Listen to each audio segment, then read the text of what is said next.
Hello, and welcome to the winter wonderland of East Tennessee this winter. I was watching a video the other day over on the Finding Me YouTube channel, and he was making some old-fashioned wooden crates. I've always wanted to build some of those, but watching his video gave me an idea of building one for a specific need I have. Since my shop isn't heated, I carry all my things like paint, stain, glue, and tool batteries into the house in the wintertime and take them out when I'm going to work on something. And if you watch my recent short, you'll know that we got plenty of winter served up to us here last week. We went from this little snow flurry in the late afternoon all the way to a blizzard overnight.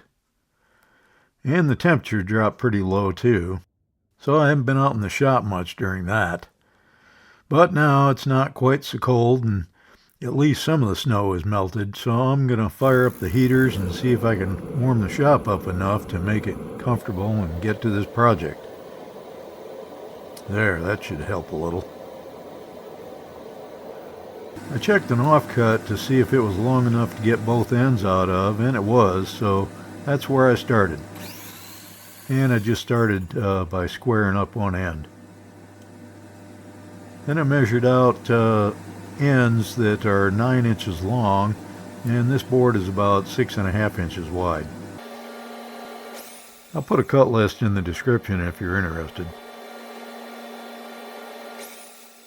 A lot of times I just give the edges a little quick sanding by hand just to take the burrs off and soften the edges just a touch.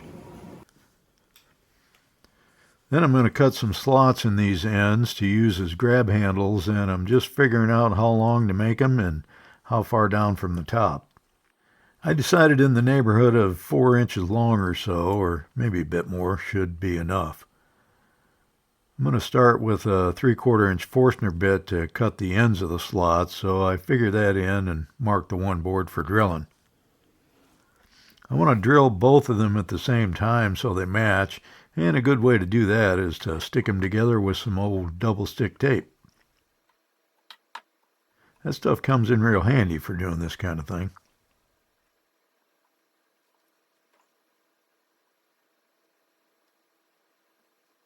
Then it's on to the drill press and that 3/4 inch Forstner bit.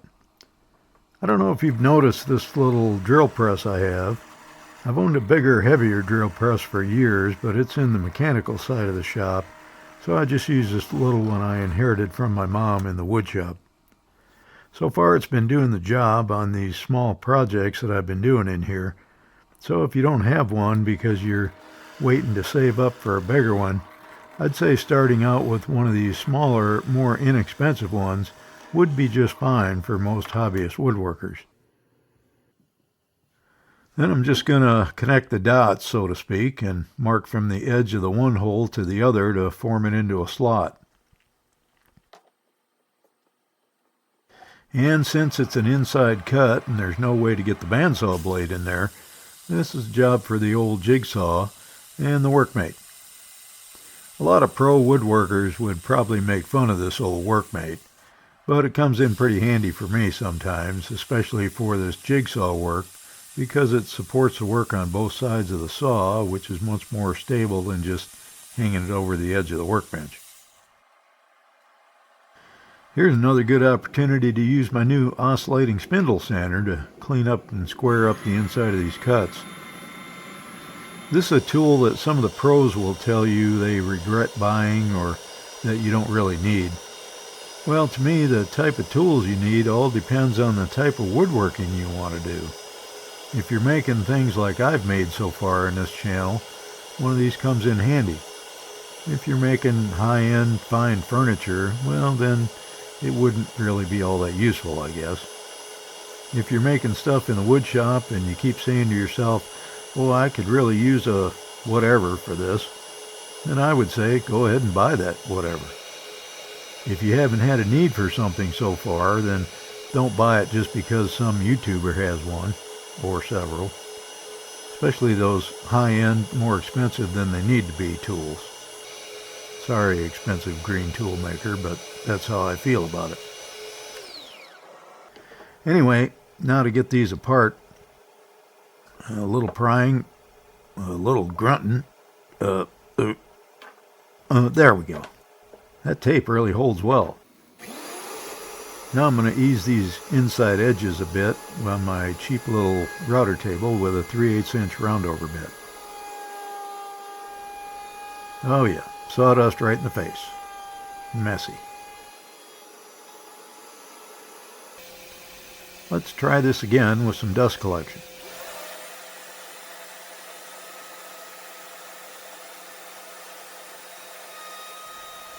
Ah, that's much better.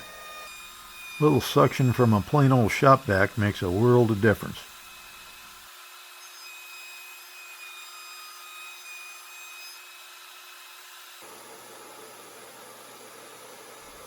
Nice smooth handle. Okay, let's do some assemblage. I'm simply going to do some glue and brad nails for putting this thing together. I'm starting on a side to put these slats on, and these are 1.5 inches wide and 14.5 inches long. I used stuff out of my pieces I haven't used yet bin and ripped them to 1.5 inches wide and planed them down to just a hair under 1/2 inch thick. Todd, I think his name is Todd, ripped his strips out of a 2x4 on the table saw down to about 3/8 of an inch thick, which is a handy way to do that. So be sure and watch his video to see that. I'll link to it in the description below. Anyway, I start out with what is the top of the crate and just line up the top slat even with the top of the end. Then I've got some little spacers I cut that are 1/2 inch thick by about 3/4 inches wide, and I'm using those to space the other slats evenly. I look at the 1/2 inch gap and decided the 3/4 inch thickness is better, so I go with that.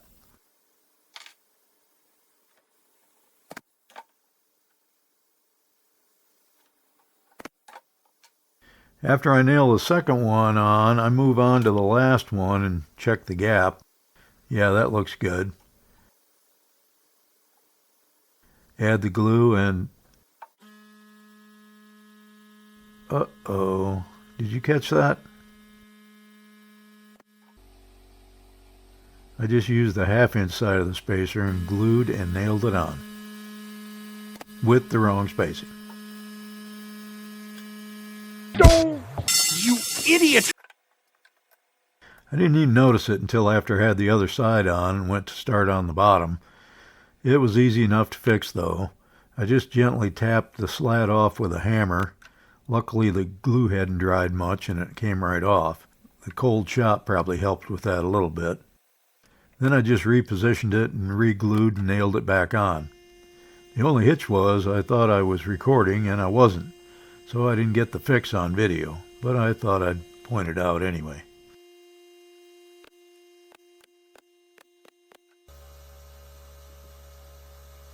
Before I get started with the bottom slats, I thought I would give it a quick check for square since I hadn't checked that yet.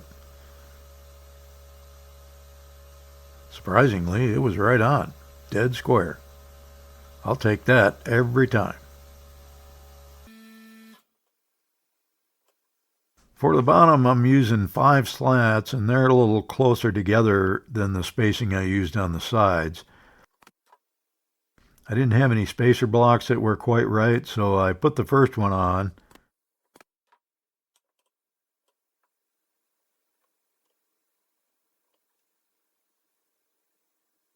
Then the other one at the other side.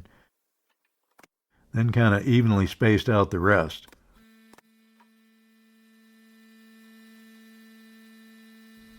I did use a little spacer block that was a little bit small just to help my old eyes out. It's easier to see a 1/16 of an inch gap than it is a 5/16 gap and make sure they're even.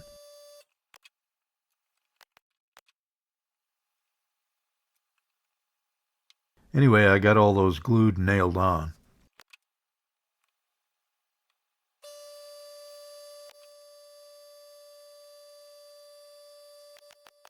Then comes my little modification to make it do the thing I want it to do. I want the look of the old style wooden crate, but I also want it easy to carry with one hand, so I can open and close doors with my other hand. So I'm drilling holes for rope handles. I made myself a little template to get all the holes evenly spaced and just clamped it on and drilled through it on each end. just using a regular 3/8 inch twist bit here, which is about right for the rope I have. I decided on rope handles because this can be stored on a smaller space or a shorter shelf when I'm not using it. If I used a fixed handle sticking up, I'd have to store it on a taller shelf and it'd take up more room. Plus this way it still retains the old wooden crate look. And it still has the handles in the ends if I need to carry it with two hands. I just stick the rope through and then tie a knot in the end. Then kind of guesstimate how much slack I need for a good handle and cut it to length and do the same thing on that end.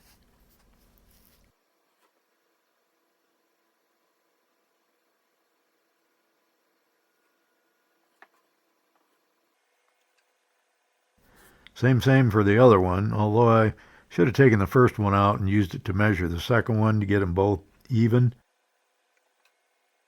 The second one ended up a little bit shorter, but no big deal really. I just moved the knots a little bit in on the first one to even them up. And that should work just fine. After I had them pretty even, I trimmed off the excess rope and then added some glue to the knots to hold them in place and keep them from pulling undone.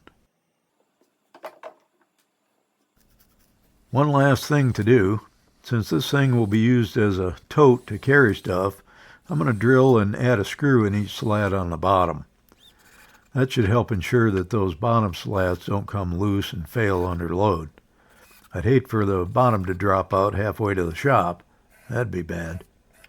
Especially on those days with 8 inches of snow on the ground. Anyway, these number 6 by 1 inch screws should do the trick.